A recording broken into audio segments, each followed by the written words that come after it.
All right, Dr. Yancey, are you comfortable in proceeding, even if we kind of get a few people kind of joining us a little bit late?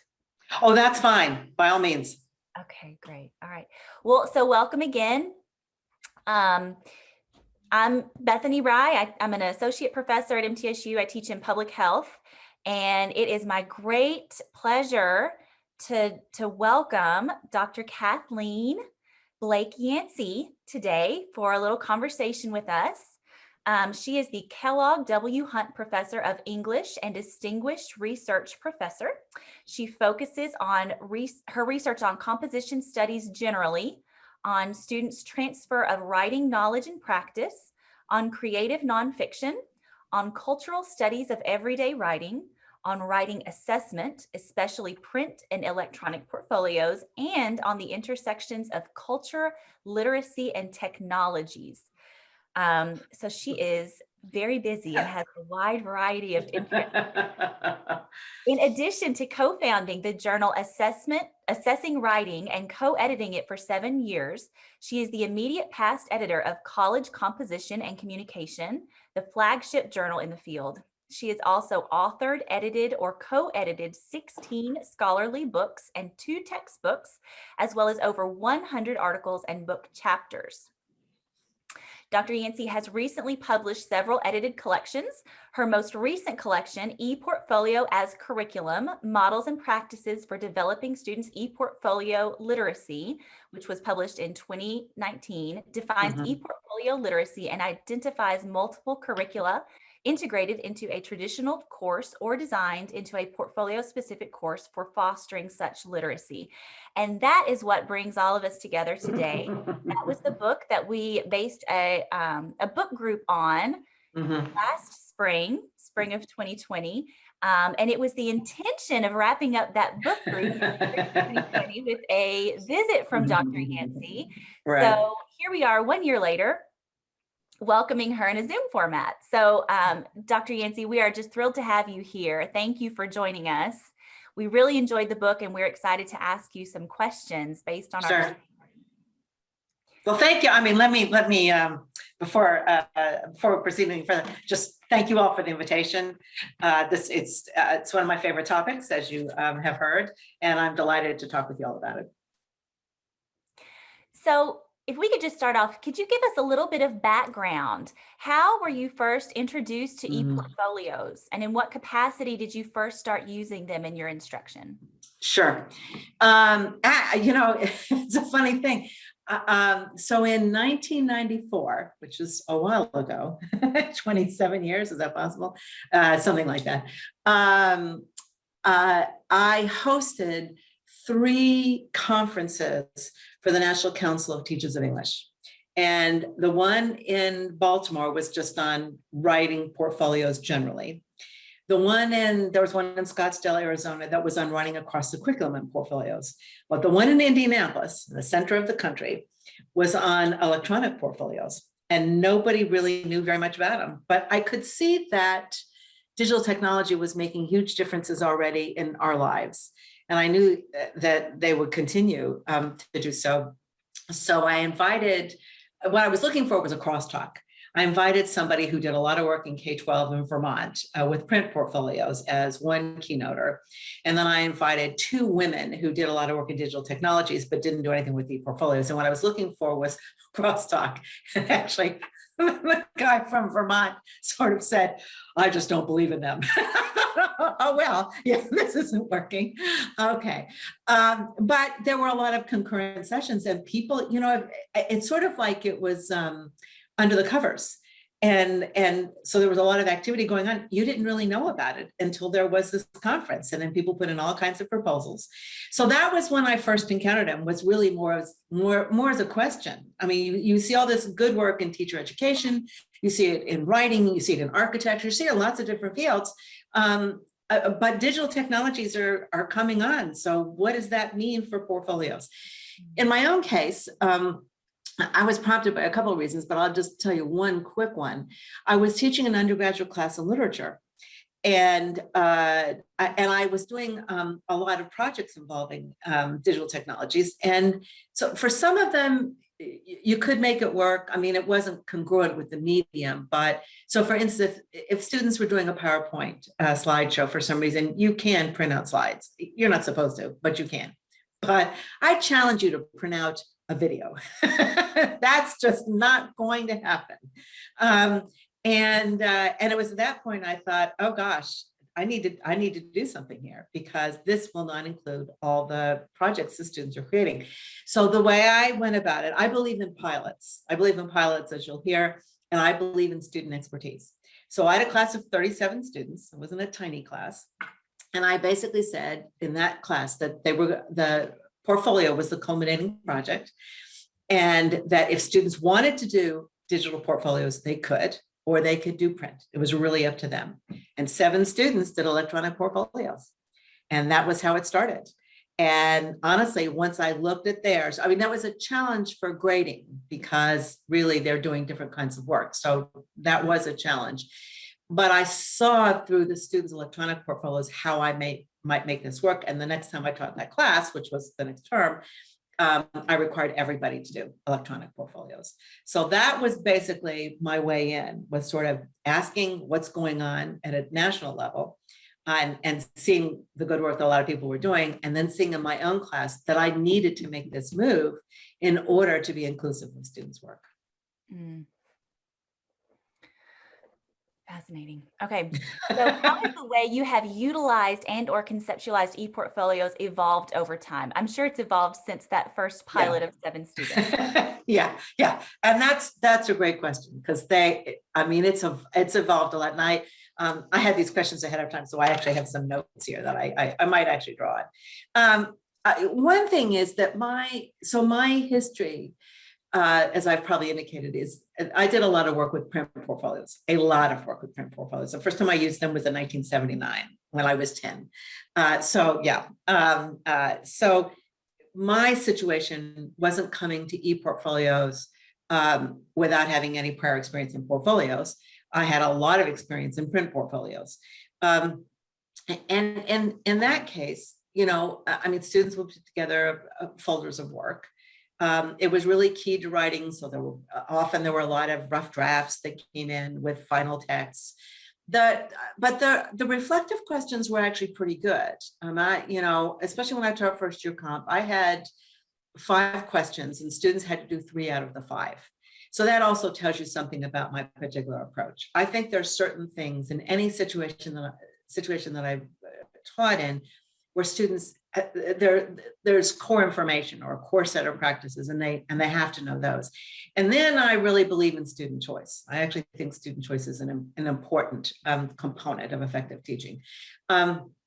So I like the kinds of questions I was asking, but clearly when I started teaching classes in rhetoric, that's not a writing class. I use writing in the class, but it's not a writing class per se. Another class was visual rhetoric. Same thing. It's not a writing class. I use writing in it, but it's not.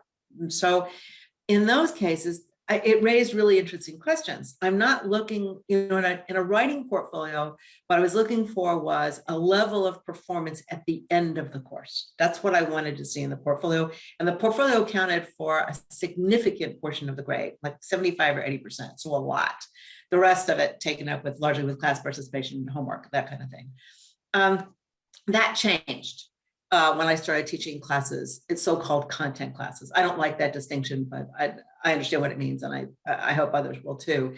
In that case, I started thinking of the portfolio more as a substitute for a final exam or a substitute for a major project. And that's worked pretty well. So the portfolios in my classes tend to count for 25 or 30% of the grade. They are culminating. I am interested in design. Design could be a feature in print, and I have some examples where students created print portfolios and they were very attentive to design, but it wasn't an inherent part of the process. With ePortfolios, my own perspective is that, and it's much like the way we're talking today, whenever you're on a screen, and the way you're going to look at an ePortfolio is on the screen, I would suggest, you're both looking at the screen, and you're also in a portfolio looking through the screen to get to the material that you're looking at. And so that means that what the screen looks like is really important. And I discovered that again, you learn a lot by accident or by things that don't work out very well. That's fine. Doesn't mean you should live there, but I think that's part of learning. So when I was at Clemson, which is where I really started doing my own work with electronic portfolios, the early models were filled with dancing tigers.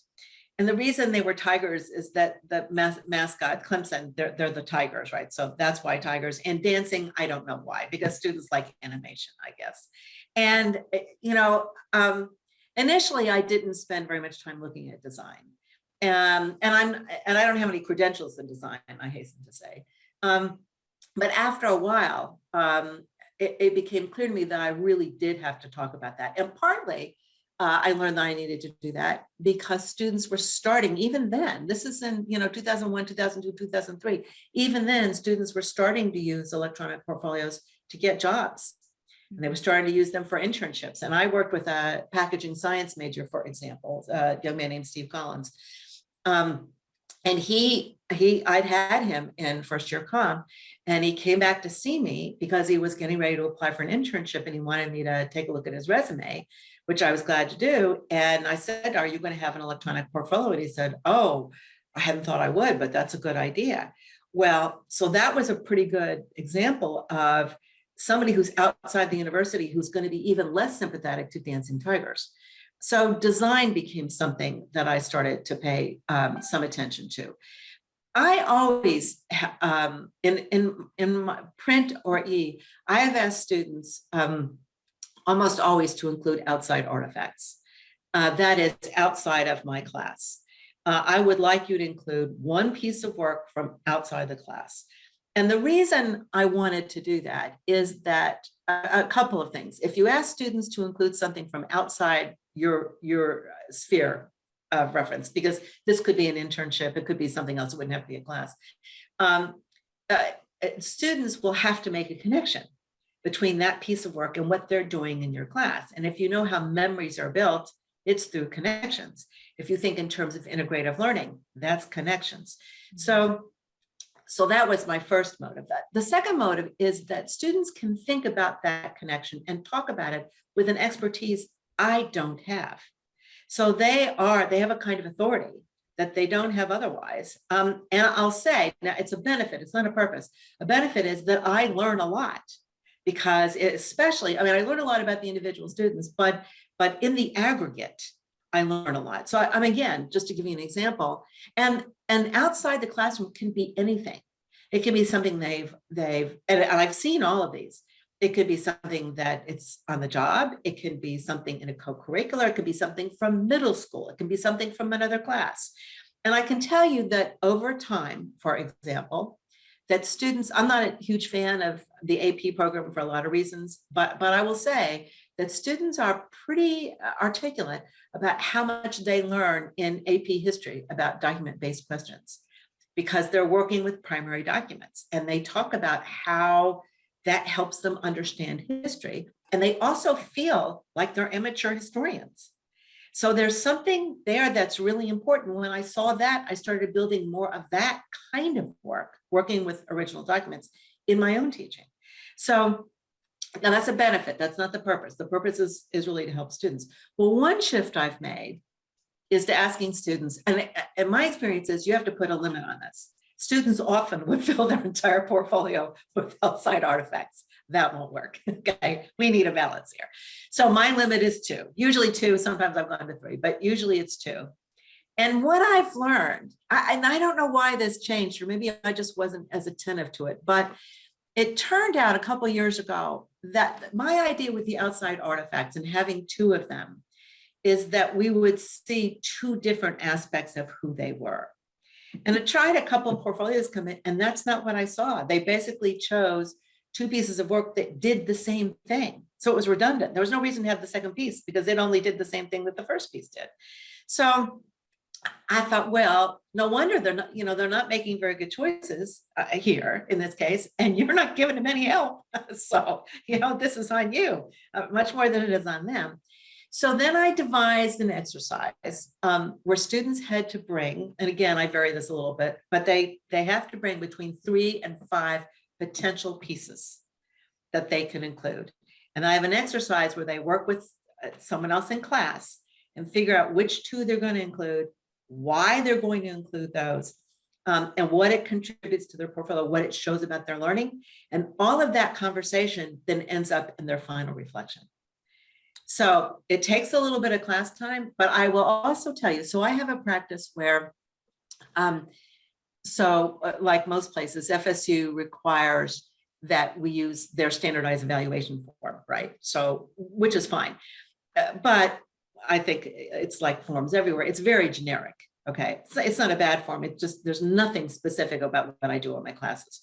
So at the same time that the students fill out that form, I give them a form that is specific to my class. I ask them about certain class activities. I ask them about projects. I ask them about homeworks. And I've asked them over time about portfolio activities.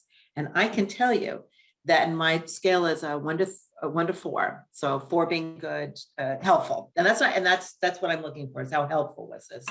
1 being not helpful. I can tell you that semester over semester over semester, students say that this exercise is helpful to them. And if it averages a 3.7 or 3.8 on a 4 scale. And again, it's semester after semester, so it's very consistent. So it's not just my perception that it's helpful, and I'm not getting the same redundancy, which was the problem I was trying to solve, but it's also that students find it helpful. So the outside artifacts and building in the support for it, I think is really important. I'm looking more and more for integration. So before the outside artifacts were an addition, now I'm more interested in seeing how all of this integrates. So that means the reflection plays a somewhat different role. And I'm very interested. One pattern I noticed, again, a couple of years ago, is that the weaker students tended to conceive of reflection as an opportunity to explain why things didn't go as well as they'd hoped, or how they hadn't learned as much as they'd hoped. And that the stronger students did use reflection as a backward-looking exercise, but they really looked at reflection as a forward-looking exercise. So looking at the past was an exercise in setting the stage for future work. So that's changed by reflective practice. I think if you know what you want students to do, you should tell them. Now, that doesn't always mean I get the forward-looking reflection that I'm hoping for, but I get more of it than I did before. And the other thing is that I think, especially in content classes, my questions in a writing class are, no surprise, all about writing. The questions in a content class are somewhat different. I frequently ask questions that frame the class, and that's the reflective moment. I'll explain. I'll give an example in a minute. And then what that means is that the reflection that comes into the portfolio at the end really functions as a synthesis of what students have learned. And it does in some ways the same, well, not the same work, but certainly similar work that you would get in a final exam.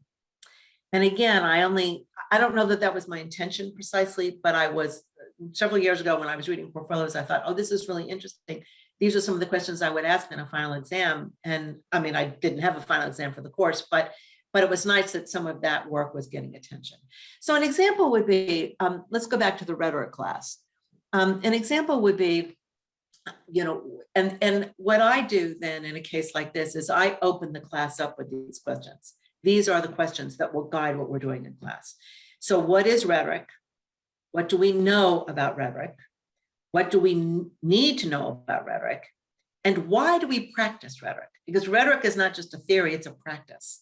So those 4 questions, I would open the class up with those questions, which I have to say is a good practice in itself for another reason, because a group of students 1 year will know something about rhetoric, and a group another year may know something entirely different. And you don't know what they know until they tell you. So this does a good job of forecasting what our focus is going to be, at the same time that it saves me from the embarrassing moment of assuming they know nothing when in fact they know something, or assuming that they actually know something and they don't know what I thought they knew. So it's again, that's a benefit, that's not the purpose. But then what I will do is, and in fact, I map the term out, so I can tell you when in a term I'm going to return to those questions. And the students return to those questions at least 2 more times. And then those are the questions that will frame the final reflection. So there's a lot of redundancy. And I've come to understand how important redundancy is for this reflection.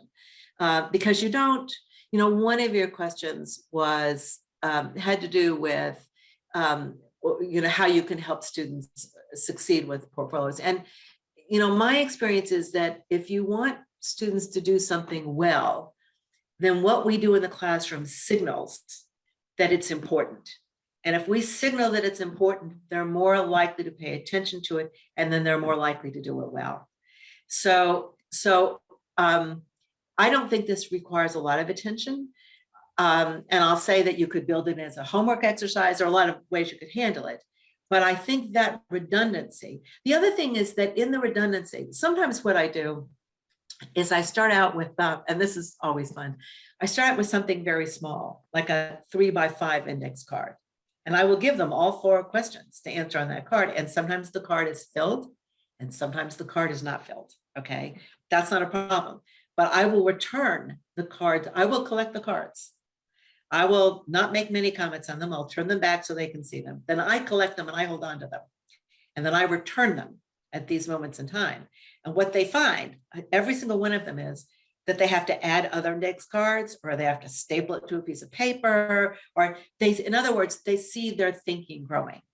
And it's not, they don't always do this, but it's not uncommon for them to take photos of that and include that in their portfolio as evidence of how their thinking has changed over time. So that's much more elaborate than anything I did, back in the old days. And the last thing I'll say, though this is not a change, and I hope it's apparent in what I'm saying, no matter what happens, I always see all of this as an opportunity for learning. So it happens all the time that at the end of the term, when I'm grading the portfolios, because they have to be graded, I'll see something that really interests me. What I want to do is stop and think about it. Well, when you're grading, that's not the moment to stop and think, ironically, right? That's the moment to behave as though you're a robot and keep moving. But what I will do then, however, is make notes and say, go back and look at this, go back and look at this, go back and look at that. And again, because I've made notes after the fact, I can make comments on what seems to work, what doesn't seem to work. So I have a question here. List the questions again. I'm going to the chat. So the questions are, what is rhetoric? What do we know about rhetoric? So it's, can you define the term?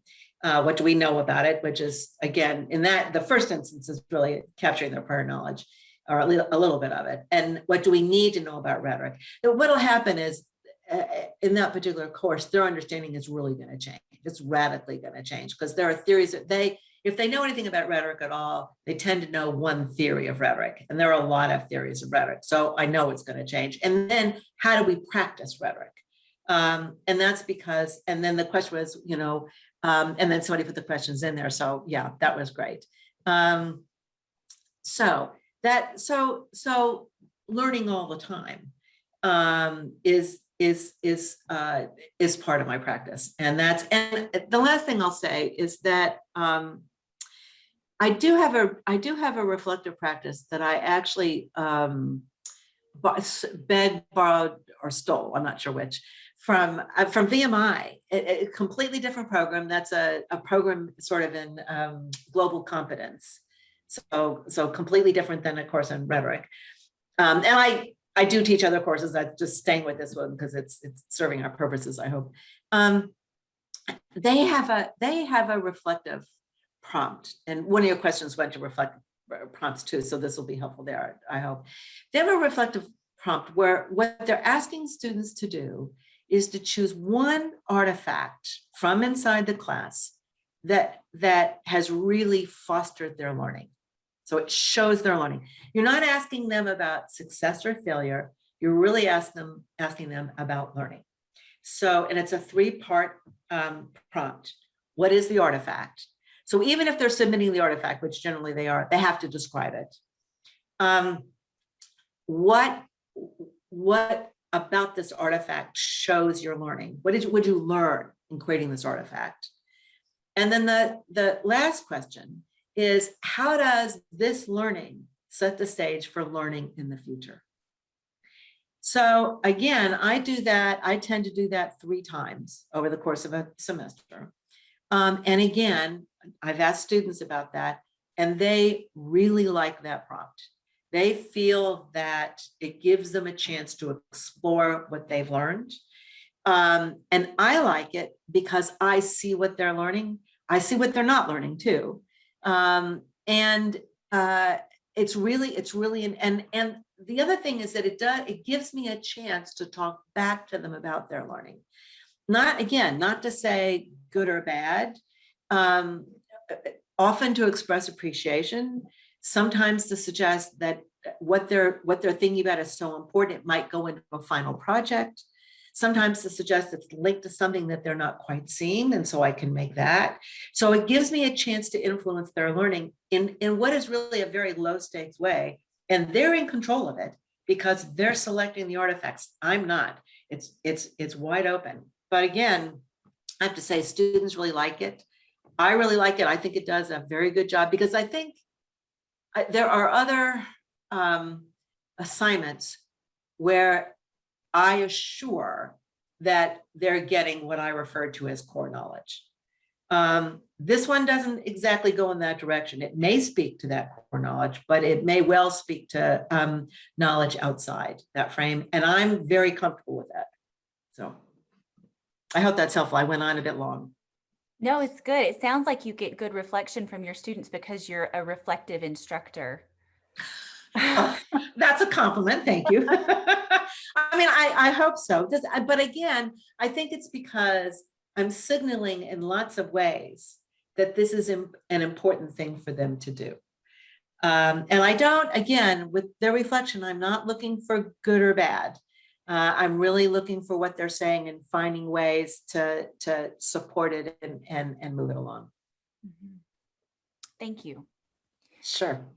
Okay, so what advice do you have for faculty who might be new to ePortfolios? Okay, so this is where I definitely go to my little notes here. So, because I do have advice. The first thing, and I actually I think I've got 6 pieces of advice. Five I think are really important. The 6 is optional. The first is to start small. Start small. Do something really, really small, really minimal. Maybe 2 artifacts and a reflection. I mean, and my experience is that if you start small, you can figure out what works in your context and build on that context. I think that's really important.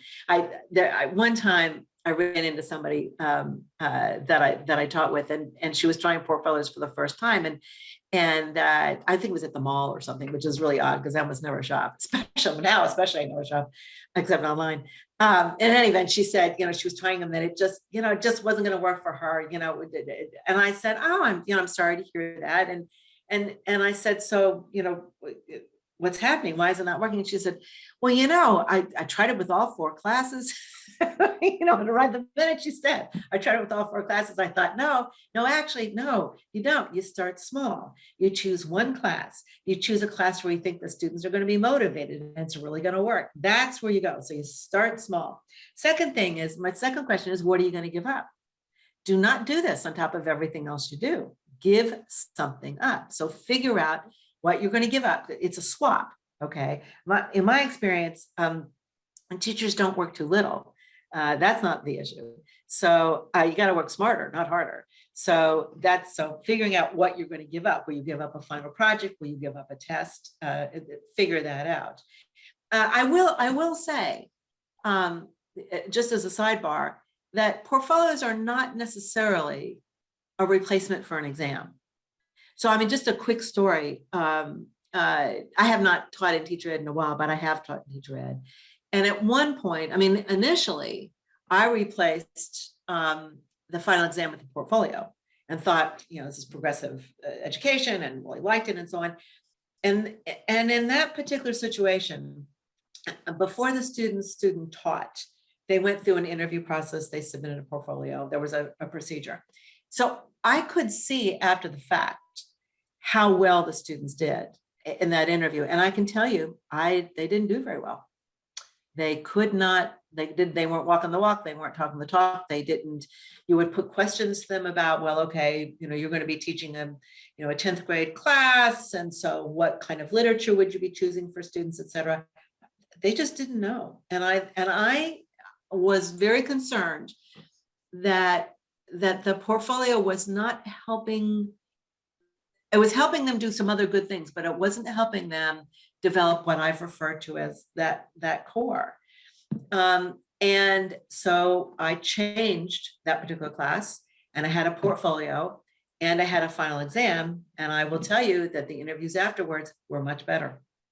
There was something, I wish it were not true, but my experience was that students needed that moment where they would pull stuff together. Now, in theory, you could stage that moment where they would pull all that stuff together in a portfolio. That's just not the model I've used. But it's just to say that when I'm saying you need to give something up, there are lots of options. It wouldn't have to automatically be the test. And in some cases, maybe it really shouldn't be the test. A third suggestion is to tap student expertise. So as my story about the literature class suggests, I had 7 students who were ready to go. They were readier than I was. And so tap that expertise. That's a really important thing to do. A fourth is to identify, let's see, 1, 2, 3, 4, identify other resources. You really, those resources are important. Again, I can illustrate what happens when you don't have them with a quick story. So when I came to Florida State, which is I had been at Clemson previously, and Clemson is a very tech savvy, innovative kind of institution. And Florida State, which I love, is not. We do other good things, but nobody, I think, is going to give us an award for that. And especially not at that time. What does that mean? To be fair, this is in 2006, so early days, but we didn't have a digital canopy. So in order to teach, it was an undergraduate course, 1 credit course, in ePortfolios, our tech guy for the department brought a router to the room so that we could have Wi-Fi. Okay, that's right. Okay, so not resources. And along with that, so there was a small class. I had only 11 students. And I hadn't thought about this. I mean, I do this work, you think I would have thought about it, but it didn't occur to me to think about where they would go for assistance. And they decided that my office was where they would go. No. Well, that is where they came. Fortunately, it was only a term, not the rest of my career. But I saw very quickly. Now, to be fair, there was a computer lab, but we have a fairly large campus, 40,000 students. It was all the way across campus, and nobody in that lab knew a thing about ePortfolios. So, so to continue with this work, we needed something else. Now, we got lucky. There was a small grant program at the time, and we wrote a small grant, 25,000. That's a small grant, as grants tend to go. And we took a room that's slightly larger than an oversized closet and turned it into a digital studio.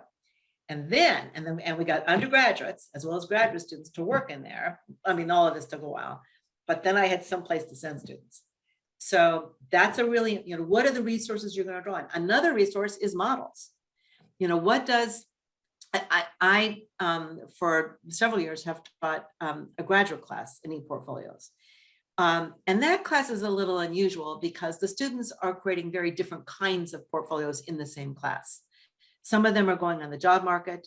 Some of them are not ready to go on the job market. They're really creating something that's more a reflection of what they're learning over the program.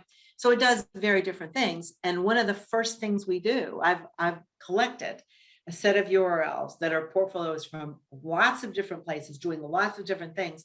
And that's the way we start, is by looking at these and seeing, I mean, they're all the same in that they're all collections of work. They're all selections from a larger archive. They all include some kind of reflection, although very different kinds depending on the model. And then we begin to talk about what an ePortfolio is, how they vary according to different models, what features they like, what features they don't like, and why, and what that means for what they might want to do. So that's a really important resource, is models. And then another really important resource, just as an example, is having a writing center or a digital studio or a literacy center or a computer lab or someplace where students can go and get some help or just even some feedback. And then I would ask faculty, a lot of faculty in my experience, who are interested in portfolios have a particular purpose that they see pretty quickly that they want portfolios to serve, and or they want to learn something in particular. And my recommendation would be to keep that front and center. That's really important because it keeps you engaged in the process as well. And again, my experience is that if students see that you're enthusiastic, they're more inclined to be enthusiastic too. So I think figuring out what you want to learn out of this. And I'll also say that if you're in it for the long haul, that's also really important, because if you're in it for the long haul, you need to stay alive and interested. Otherwise, it just becomes sort of rote. So that's another factor. The last recommendation, the one that I suggested, was optional. Many people who work with the portfolios would say to faculty who are interested that the first thing you need to do is build your own. I know plenty of faculty who have used ePortfolios and have not ever created one. And I know plenty of faculty who would not start such a thing without creating one, which is my way of saying that faculty differ on this. You would sort of have to figure out where you are. If you're somebody who feels pretty strongly that you're more comfortable assigning something to students that you've actually done yourselves, that would be an indicator that you probably should create one for yourself. Otherwise, if it's not something where that's the way you react to things, then I don't think I would worry about it.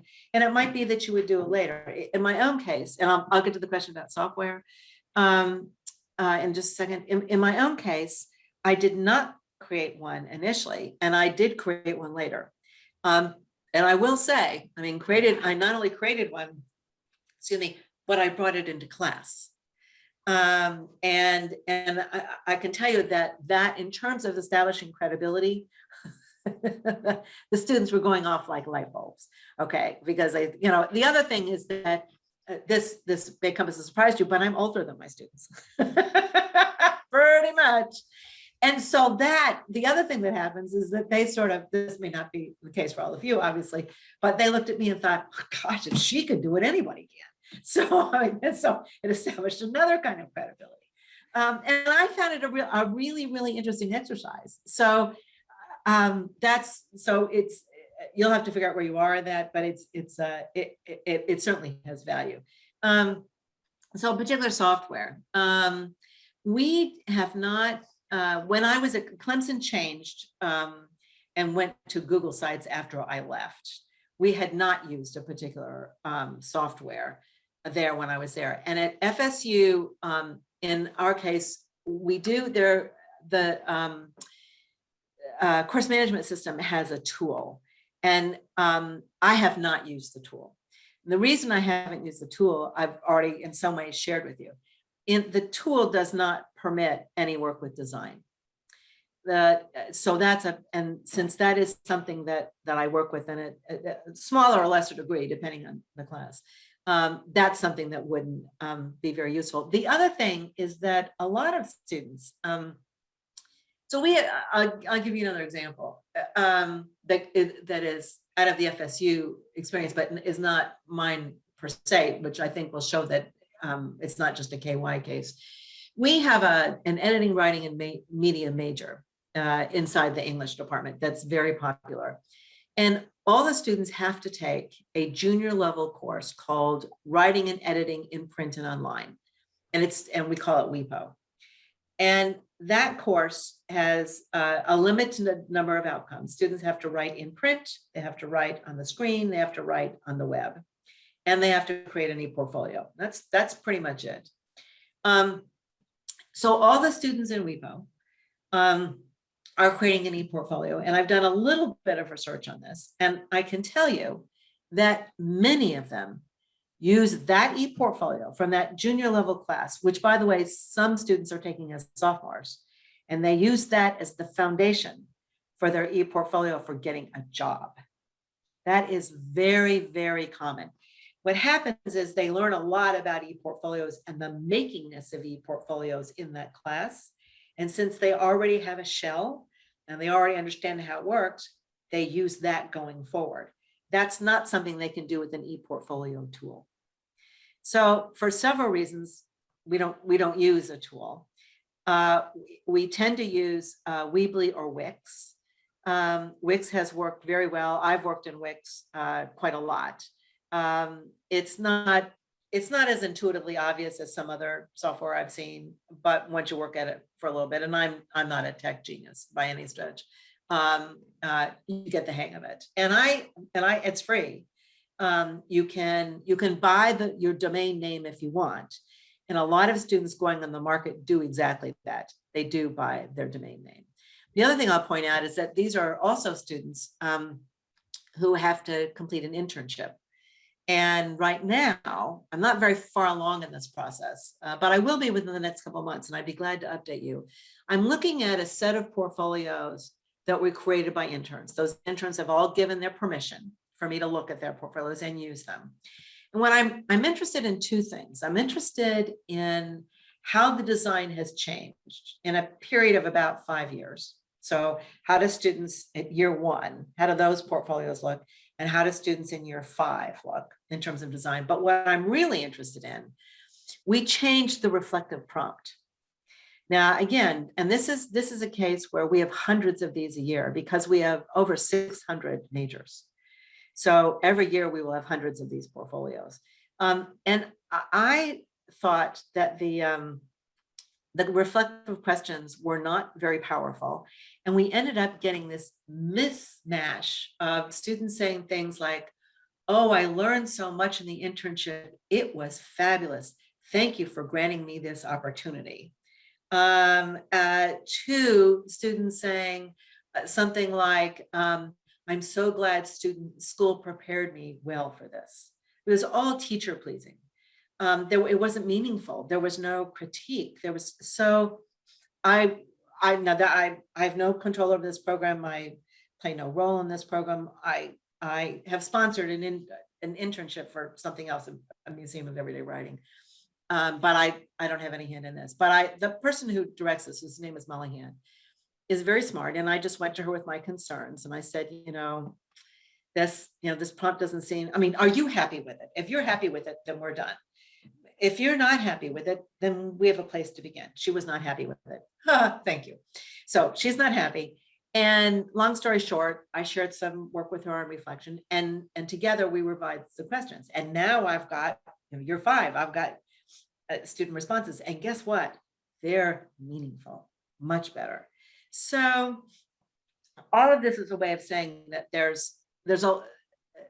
are many ways we could come to portfolios. They do lots of different kinds of things. And your way in, what's important to you in terms of your learning, what you want to learn, will make a difference. And then there's a question here about getting students excited. Give them some free choice. Let them include something about themselves. Ask them to, it's a visual medium. Encourage them to, include photographs and drawings and visuals and the outside artifacts. So another class that I have taught fairly often is visual rhetoric. And just to give you an example of the kinds of things that students include as the outside artifacts. One student included a video. She was in an a cappella group on campus, and she included a video and linked that to visual rhetoric. Another person had kept a journal. He was a runner, and he kept a journal and it had a lot of doodling in it. He included that. Another student worked on the literary magazine when she was in high school. She included that. Another student had taken a ceramics class through FSU Student Union. She included that. Students get excited when they can make connections between things that are important to them and what you're doing. And that's exactly what you want, because then you see it in a much larger context. So those are some of the examples. Yeah, so I hope is that helpful? Do I allow them to choose an application that best fits their needs? Yes, I do actually. The hesitation I have, I like WordPress, and a lot of institutions, as you may know, actually have WordPress as their institutional tool. My only hesitation with WordPress is to assure that students understand that the default method of organization is chronological. So if they want chronological, that's great. If they don't, they need to organize it differently going in. Otherwise, we do allow students to do that. And because we actually have 2 digital studios, by the way, not just one. So we definitely have places to send them. We have resources for them to draw on, and we have people who will help them. So I feel very good about allowing the students to choose those. And the last thing I'll say about that too is that any number of students are trying to show that while they may not be technological wizards, they're at least mentally proficient. And this shows that as well. So that's my experience. Thank you.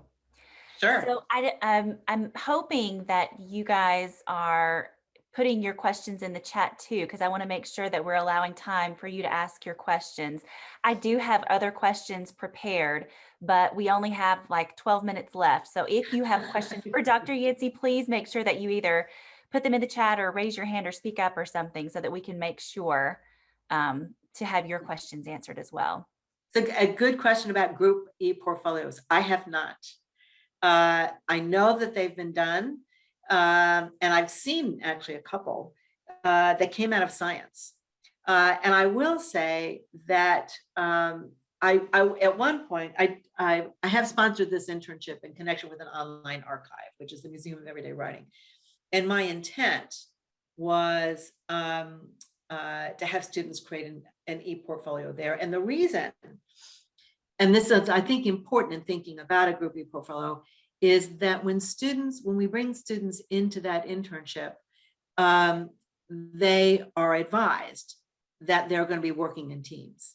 So teamwork is central to what we're doing.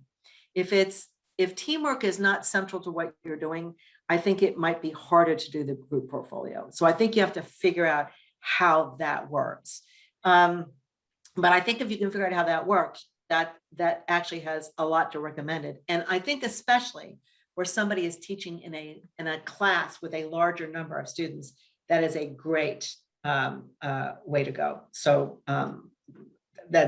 so I would encourage that. And student privacy and/or intellectual property. Great questions. Student privacy, no, but I'll say that the advice we give is not to share very much, So I'm saying it's fine to include a photo of a piece of ceramics that you worked on in the student union. That's an entirely different thing, I would argue, than sharing your own address and phone number and plan for the day, and an entirely different thing than sharing activity that you've engaged in clinical practice of any kind involving other people. So the privacy concerns are not just about the students themselves, they're also about some of their activities. And that is really important. So you absolutely have to pay attention to that, where they're involved with other people and not representing those people without permission. The intellectual property is another piece, and we do actually have a little bit about intellectual property. And our advice is to use Creative Commons, because Creative Commons has a lot of material that you can use. And our advice is also to use your own photos and your own drawings, your own artifacts, because you have control over those. But even where you're using materials off of Creative Commons, or you have permission from somebody to give permission. The other thing is that works pretty well, especially with my own posts. I really do not like boilerplate. I'm not what I would call visual boilerplate, where you open up an ad and it's the same picture of a young person you've seen on a million brochures or a million websites. I don't think that serves people's interest very well. And it says the things that it suggests about people's understanding of how you represent yourself are also not very helpful. So I think all of this is actually a very good thing to do. And I don't think you have to do a lot of it. I think it's largely about indicating what the rules of the road are. And so you've got desire to learn. Okay, great. That's good. I've heard, I have not worked with desire to learn, but I've actually heard some pretty good stuff about it. So I hope that's true for you. All right, I think maybe all of us could say there are some pros and some cons with desire to learn. We could go down with every software. You betcha. Okay, so I did want to ask about equity, because equity is so vitally important right now, especially in an academic classroom. How do you see ePortfolios as a tool for increasing equity? Okay, so I mean, it's great that you asked this. And again, you sent the questions on, so I knew that was very helpful. I would say that ironically, the very thing that makes ePortfolio suspect in the minds of certain people who are interested in assessment is the thing that makes it valuable in terms of equity. So several years ago, there was an article, an op-ed that was published in Inside Higher Ed. And the argument was that you should not use ePortfolios for three reasons. One of which was you actually saw who the student was.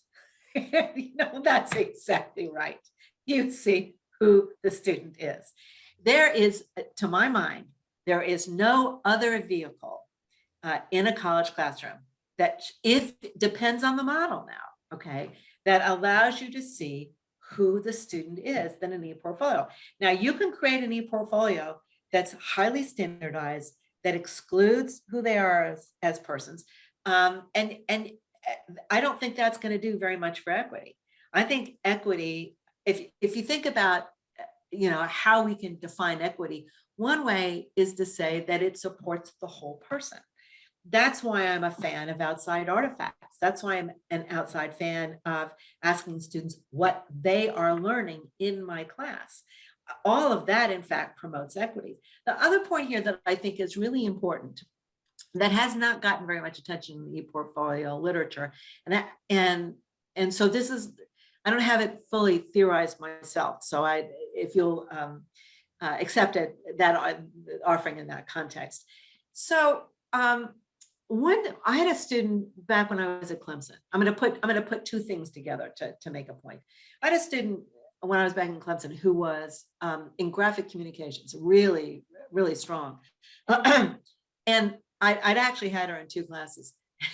She really hated writing. I think she liked me okay. She didn't like writing at all. And they were our last writing classes. And she did the most interesting thing in the second class. She did the most interesting thing with her portfolio. She set it up so that instead of talking about what she'd learned, she talked about what other people in her situation needed to do in order to succeed in this class. In other words, she set herself up as a kind of authority, and she was helping other people. So it was a different kind of stance. It was really, really interesting. And I mean, it has obviously stayed with me. So that's one story. Let me put it together with another story. So I do sponsor this, or have sponsored, I'm not sponsoring it right now, the Museum of Everyday Writing. The Museum of Everyday Writing, as the title states, it's an online archive, and it includes lots of different kinds of everyday writing. Diaries, letters, recipes, scrapbooks. I mean, obviously images of all of the above. And I created this internship. So undergraduates apply, interview for, and we have more, over time, we've had more applicants than we've had spots, which has been really great. And we typically have 4 students a term, small. and graduate students work with them, and so on and so forth. Well, FSU has a student body that, depending on who's doing the counting, is someplace between 20 and 30% students of color. But our Pell Grant recipient rate has been about the same at about 23%. Okay, so that gives you some sense of what the numbers look like. And I can tell you that at the Museum of Everyday Writing, over half the interns have been students of color, most of whom are first-generation college students. And the question that raised for me, because we were not saying this is a program designed for equity. We were not saying we really want to see first-generation college students. These were just the students who rose to the top, and so they were the ones who are interns. But it is true, it's accurate to say that we have a greater number of those students in our program than is represented on the campus at large. And what our students have told us over time is that the reason they like this project is that there are two reasons really. First is that they have something to contribute. They see themselves as having something to say. And second of all, and this is just important, their perception, rightly or wrongly, is that in many of the other classes that they take, a lot, if not everything that's important has already been done. Everyday writing is really a very, very new area of inquiry. Hardly anything's been done. Believe me, almost nothing. There is a lot of opportunity to contribute, and they love it. They just love it, and they thrive, I have to say. And we've done, a little bit of tracking of them. They're graduating, they're going on to graduate school. I mean, it's just fabulous. And my theory is that in that model, we provide the structure, and then we say, make it your own. And their exhibits have been fabulous. Everything from graffiti in men's room, which by the way, I knew very little about, having not been a frequent visitor to men's room, to letters that soldiers wrote in World War II. So from the very academic to the more vernacular. So the question I would raise in the context of ePortfolios is, how do we create ePortfolios that assign students that same role in terms of authority and in terms of having a lot to contribute? And one place you might look for models for such a portfolio is St. Olaf, which is a private school up in Minnesota. They have a Center for Integrative Study, at CIS, I think is the acronym. And those students create ePortfolios that operate at the intersection of two fields. So one example would be math and earth science. So they're often surprising fields like math. I wouldn't have put math and earth science together. Maybe you all would. And because of the intersection, students seem to have a kind of authority that they might not have otherwise. So I think for building in equity, those are the kinds, I think the potential is already there. I think if you design the model to encourage that, it will forward that as an agenda. And I think there are other things we can do as well. Thank you so much. All right, we are right at 12:30. So I hate to say it, but our time is over. Dr. Yancey, thank you so much for joining us today. This has been really informative. You are a very engaging speaker. I've really enjoyed hearing what you have to say. So, and I know all of us feel the same way. So thank you very much. We appreciate Well, thank you all very much. I really appreciated your questions. I certainly appreciate your interest, and I really enjoyed it. And I hope at some point you'll update me on the good work I know that you all will be doing. Absolutely. Thank you so much. My pleasure.